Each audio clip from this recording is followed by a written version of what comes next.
গেছেন, বাবা মায় রাখতো না। অভিশাপ আসমান কাঁপে, আপনাদের কাঁপে না? তার কাঁপে না? অভিশাপের ভয় হয় না? বুকগুলা ঝাঁঝরা হয়ে গেছে আমার সন্তানদের। রাবার বুলেট বলবেন, কি বলবেন? এগুলো অস্ত্রের মুখে দাঁড়িয়ে আছে, আমাদের পয়সায় কেনা বুলেটে আমাদের সন্তানদের আপনারা বুলেট ছুটছেন। আর কত, আর কত? পুলিশ ভাইদেরকে বলি, ভেতরে তো আপনিও মানুষ, পুলিশ ভাই বলি না, ক্ষমা করবেন, মুখ থেকে বার হয়ে গেছে।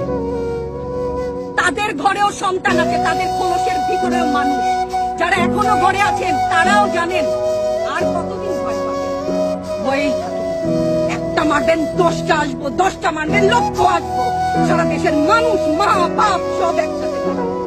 ওদের সন্তানকে মানুষ করার জন্য আমাদের কাছে, শিক্ষকদের কাছে পাঠিয়েছিল। কি জবাব দিব? আমার তো কোনো মুখ নাই, আমি শিক্ষক, আমার ভাষা নাই। তাদের কাছে হাত জোড় করে মাপ চাই, নিরাপত্তা দিতে পারি না।